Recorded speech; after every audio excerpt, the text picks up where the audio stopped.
பெண்ணை பற்றி சில வரிகள்.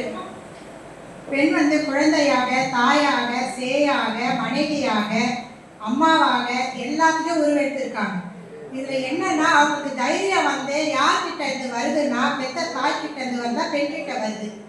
அவங்க படிக்கிற காலத்துல இருந்தோம், வாழ்ற காலத்துல இருந்தோம், ஒரு பெண்ணு ஊட்டி வளர்க்குற அந்த தாய்ப்பாலோட சேர்த்து தைரியத்தையும் வளர்த்து தராங்க.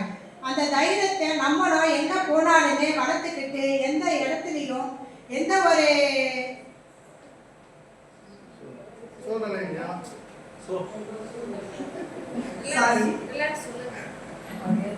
அப்புறம் கடவுள் ஆணை தான் முதல்ல படைச்சாரு. நம்மளை படைக்கிறதுக்கே அவர் 6 நாள் டைம் எடுத்தாரு.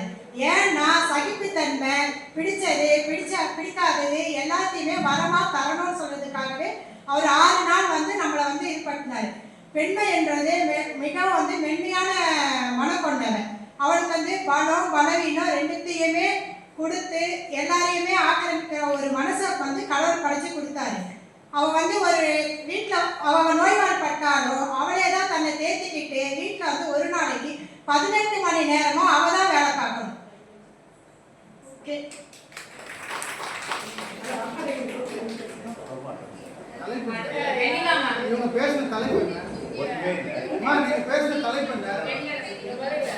பெண்களுக்கு ஒரு சமர்ப்பணம், பெண்கள்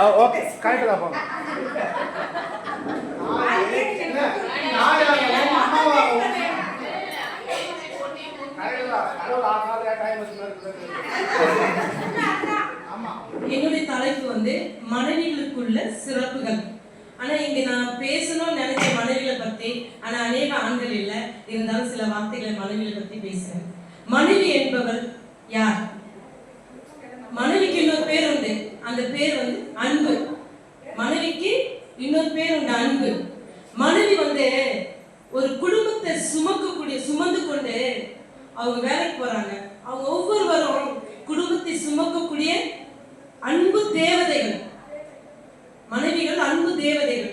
அதாவது என்ன சொல்றதுன்னா, இப்போ ஒரு கணவன் ஒரு மனைவி இல்லாமல் வாழவே முடியாதுங்க.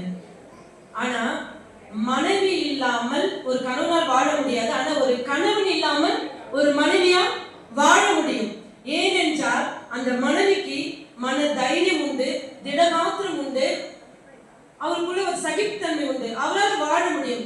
ஒரு கணவனை சுற்றி 1000 உறவுகள் இருக்கலாம், ஆனாலும் அவன் மனைவி இல்லை என்றால் அவன் ஒரு அனாதை. ஏன்னா நான் ஏன் அப்படி சொல்றேன்னா, கொஞ்ச நேரம் ஒரு கணவன்மார் கொஞ்சம் ஒரு ஓரமா உட்காந்து பார்க்க சொல்லுங்க, ஒரு சோகமா, ஒரு சைலண்டா அமைதியா. அப்ப அவர் சுற்றிலும் 1000 உறவுகள் இருக்கும், ஆனா யாருமே கண்டுக்க மாட்டாங்க ஒரு கணவரை. ஆனா அந்த மனைவி தான் போய் கண்டுப்பா. ஏங்க ஒரு மாதிரியா இருக்கீங்க, உங்களுக்கு ஏதாவது வேணுமா, டீ ஏதாவது கொண்டு வரணுமா? ஏன்னா அந்த கனவி தான். அதாவது புருஷனை சுற்றி 1000 உறவுகள் சுற்றி கொண்டிருந்தாலும் அந்த கணவனை சுற்றி, அந்த கணவனை மாத்திரமே சுற்றி வருபவள் மனைவி. இப்போ புருஷன் வேலைக்கு போயிட்டு வராதுன்னு வச்சுங்களேன். அப்போ அவர் வேலைக்கு போயிட்டு வரும்போது வீட்டுக்குள்ள வரும்போது அவருடைய கண்ணு ஒண்ணு தேடும்.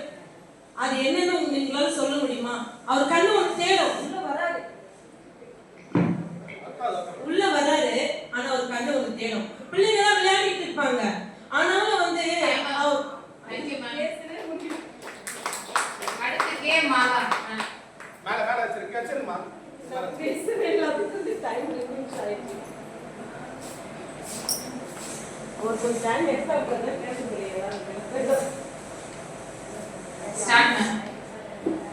அமைந்திருக்கும் நடுவர் அவர்களுக்கும் எங்கள் முதல்வர் இவர்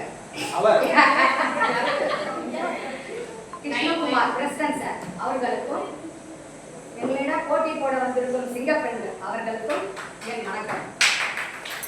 நான் வாழ்க்கையை பற்றி பேச போறேன். நம்ம வாழ்க்கைக்கு ஃபர்ஸ்ட்